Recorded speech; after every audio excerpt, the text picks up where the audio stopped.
একটা অভিযোগ পেয়েছিলাম। সেই অভিযোগের ভিত্তিতে আমাদের অবজারভার দ্বারা আমরা একটা ইন্ডিপেন্ডেন্টলি এনকোয়ারি করা হয়। সেই এনকোয়ারির মাধ্যমে আমরা এটা জানতে পেরেছি যে এখানে একটা ইভিএম কে ট্যাম্পারিং করার একটা চেষ্টা হয়েছিল। তো সেই বিষয়টা আমাদের কমিশনার স্যার নোট করেছেন এবং এটার আমরা যেহেতু একটা স্বচ্ছ নির্বাচন করার জন্য আমরা চেষ্টা আমাদের সবসময় থাকে, তার জন্য সেই স্বচ্ছতা বজায় রাখার জন্য সেই পার্টিকুলার যেই ভোট কেন্দ্র আছে 17/39 সেখানে আমরা রিপোলের যে চিন্তাধারা করা হয়েছে এবং সেই অনুযায়ী কমিশনার স্যার নোটিফিকেশনও ইস্যু করেছেন। স্যার, দেখা যায় যে কাল বেশ কিছু জায়গায় মানে যারা আরও আছে বা যারা পুলিং এজেন্টদের আছে তাদেরকে বের করে দেওয়া হয়েছে, মারধর করা হয়েছে।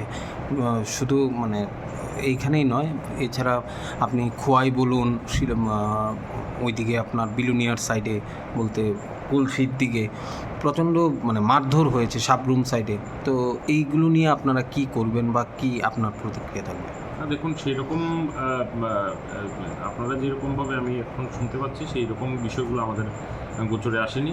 যেগুলো আমরা জানতে পেরেছি যে কোনো অবস্থায় কোনো যদি এরকম ইস্যু থাকে, অলরেডি আমরা before the date of poll আমরা অলরেডি রিটার্নিং অফিসারদের আমরা বলেছিলাম যে কোনো যদি পোলিং এজেন্ট কিংবা কেউ যদি যারা on the day of poll যারা ভোট কেন্দ্রে আসার কথা তাদেরকে যদি কোনোভাবে কেউ বাধা দেয় বা এরকম যদি কোনো রেজিস্ট্যান্স ওনারা ফেস করে, তাহলে কনসার্ন সেক্টর অফিসার এবং পুলিশ সেক্টর অফিসার যারা আছেন ওনাদেরকে সহযোগিতা করবেন ভোট কেন্দ্র পর্যন্ত পৌঁছানোর জন্য। এবং সেই হিসাবে আমরা কিন্তু অফিসিয়ালি কমিউনিকেশনও করেছি প্রত্যেক রিটার্নিং অফিসারের কাছে এবং অনেকটাই সেটা কার্যকরী হয়েছে। আমরা যে বিভিন্ন এনকোয়ারি রিপোর্টে দেখতে পেয়েছি যে পুলিশ সেক্টর অফিসার বা আমাদের সিভিল সেক্টর অফিসাররা ওনারা ভোটারদেরকে বিভিন্ন ক্ষেত্রে কিংবা আমাদের পোলিং এজেন্টদেরকে নির্দিষ্ট পোলিং স্টেশনে পৌঁছে দিয়েছেন।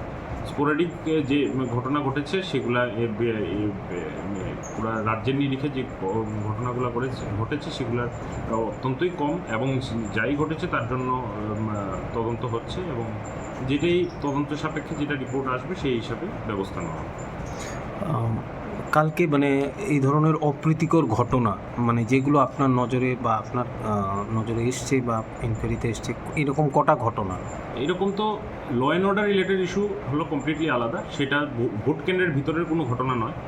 যেগুলো বাইরে যদি যে দু একটা আপনাদের মাধ্যমে আমরা জানতে পেরেছি, পরবর্তী সময় আমরা জিজ্ঞেস করেছি রিটার্নিং অফিসার বা ডিস্ট্রিক্ট ইলেকশন অফিসার, ভোট কেন্দ্রকে কেন্দ্র করে এরকম কোনো বিশেষ ঘটনা ঘটেনি। বাইরে যেগুলো law and order related issue টুকটাক হয়েছে সেগুলোতে অবশ্যই পুলিশ প্রশাসন আইন অনুযায়ী যা ব্যবস্থা নেওয়ার অবশ্যই তা নেবেন। তেমনিতে এখন একটি বিধানসভাতেই মানে আপনারা রিপোলিং করাচ্ছেন, একটি ডিস্ট্রিক্ট কাউন্সিল কনস্টিটিউয়েন্সির একটা ভোট কেন্দ্রে এখন পর্যন্ত তাই আমাদের কাছে রিপোর্ট আছে যে রিপোলিং হচ্ছে। ঠিক আছে, থ্যাংক ইউ।